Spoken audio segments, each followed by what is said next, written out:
One morning, I'm shaving in the bathroom, and I'm getting ready for my day. And Onks engages in mind speak.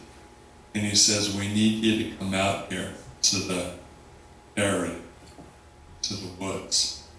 And I said, I'm sorry, I can't do that.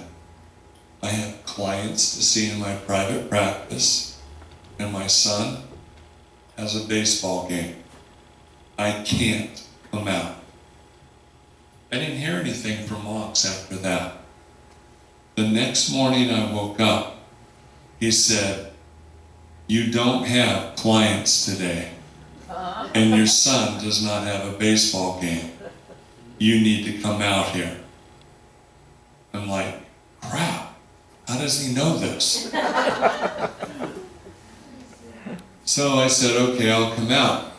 Well, I come out, and when I get out there, nothing's going on. So, because it's out in the woods, and other people get out there from time to time, I took a garbage bag out of my truck, and I picked up the garbage in the area, and cleaned up the area. And just on a side note, it really pisses me off when other people treat the forest as a garbage dump.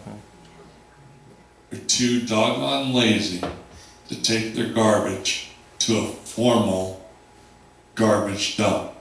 Instead, they try to save a few dollars, go out into the woods, throw their trash out, and if I had it my way, I'd be giving them Chinese justice. Little bullet in the back of the head. It really makes me angry when people treat the forest as a garbage dump. That is majorly lazy, disrespectful, and I do not like those people at all. I picked up the garbage. I put it in a garbage bag. I put it in the back of my truck. Then I read from my Bible, because they like and have requested for me to read from my Bible, New Testament specifically. After I spent all that time, nothing happened. Nothing. And I'm like, why did you call me out here? And nothing's going to happen. So I start driving away. I'm driving down the road, and I go around a corner, and Onks says, stop and pick up the garbage on the side of the road.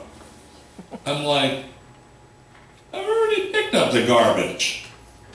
Somebody else can pick up the garbage. I can't pick up all the garbage. So I keep driving slowly, and now he's screaming inside my head. I said, stop and pick up the garbage. So I stopped my truck, I killed the engine, and I got out, and I picked up the garbage. And then I noticed this wadded up piece of paper. So I went over there and grabbed a wadded up piece of paper, and I saw some writing, so curiosity got the best of me. And I unfolded this wadded up piece of paper.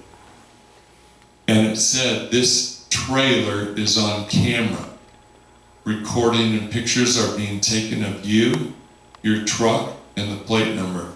If you are reading this, will be turned into the Oregon State Police if I don't shoot you. If I don't shoot you. And then Ox told me, we're going to move you to a new place. This isn't safe. That's why he wanted me out there. It wasn't safe, and they wanted to move me on.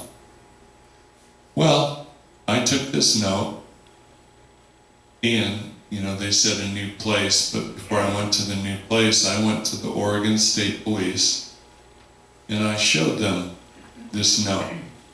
And I asked them if anyone turned in my plates in my truck. And they said, no one's turned you in. But because you were threatened to be shot, we recommend that you go to a new area, because it doesn't sound safe.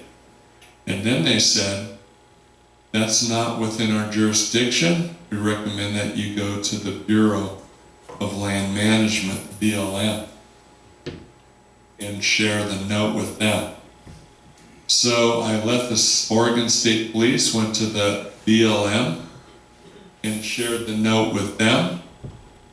And they asked me where my camp spot was, so we went on Google Earth, and I showed them where my camp spot was. I did not tell them why I was camping there. I just shared where the spot was. And they said, "Are you sure this is your spot?" I said, "Yes, that is my spot." Then he hit this button, and an overlay came down on top of Google Earth, and he said, "Uh-oh." I said, "What?" He said, "That area you're in is not BLM land.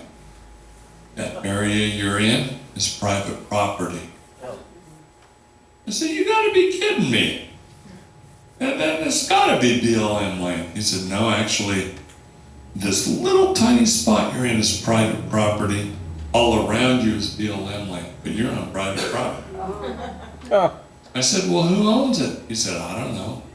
He said it could be Josephine County, it could be a timber company, it could be privately owned, but I would encourage you to leave the area because they're threatening to shoot you. So I had Ox telling me I need to move on. I had the Oregon State Police tell me you need to move on. I had the BLM tell me you need to move on. So guess what? I moved on. They told me, they gave me a vision of the new spot and said, "If you go here, we'll guide you." So I did. So I woke up a couple days later and I had the whole day free and it was beautiful weather, and I decided, you know what, I'm gonna meander. Instead of taking the direct route on the freeway, I'm gonna meander through the logging roads in southern Oregon to get there. I love driving logging roads. It's beautiful. It's peaceful. There's nobody else out there. It's God's country. So I'm driving these logging roads. And eventually, I take a right and I start exploring, and Ox is in my head. And Ox says, "What are you doing?" I said, "I'm just looking here to see if this might make a new base camp to be able to interact." And he said, "We showed you where to go. Go there." So I get back on the main road and I'm meandering some more, and eventually I take a left and I explore over here. And he said, "What are you doing?" And I said, "I'm just looking to see if there's an area for a base camp." And he said, "We showed you where to go. Go here." So I get back on the main road and I'm going and I take a right. And he goes, "What are you doing?" I said, "I'm just seeing if this is a good place for a base camp." In other words, I'm intentionally messing with Sasquatch, right? I'm pushing his buttons, I'm having a little bit of fun, but I'm kind of pissing him off. And he's like, "Go here." So I said, okay, I'll go there. So eventually I make it to the spot where they wanted me to go. And I found the spot. And they said, "Welcome, this is where we want you to be." So now I'm driving down the mountain from where they wanted me to be, and I see this road to the left, and I turn. And Ox says, "What are you doing?" And I said, "I'm just checking out this area to see if there's a base camp that might be good, you know?" And he's like, "We already showed you where to go. You've been there. If you go down this road, something bad is going to happen." And I said, "Nothing bad is going to happen. I've got you. I've got my gun, my 44 Mag. I'm good. Nothing bad is going to happen." So I drive down this road for a mile. I stop my truck. Zeus and I get out. We explore this area. Pretty cool. Make a good base camp. We explore it for about 15-20 minutes. We get back into the truck. I start it up. All of a sudden, my dashboard is screaming at me. I look down. It says flat tire. What? kill the engine. I get out of my truck, I look, and sure enough, there's a flat tire. Left side, rear tire, flat. The sun is going down. I look all over the inside of my truck, and the jack I'm supposed to have, change my tire, is not there. I get out the owner's manual, and I'm looking through it, it's not there. And I'm thinking, if you go down that road, something bad is going to happen. I'm like, oh hell no, I am not staying on this mountain tonight. So I start driving down the mountain on a flat tire.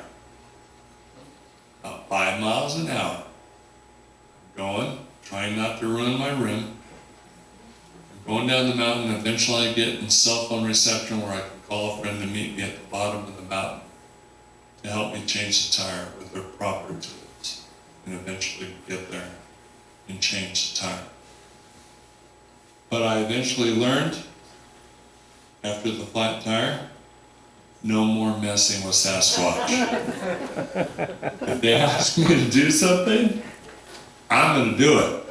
I'm not messing with it anymore. Because that flat tire cost me $500. Because you don't replace just one tire, right? You replace a tire, you got to replace both tires, front or back. You don't just replace one tire. So no more messing with Sasquatch.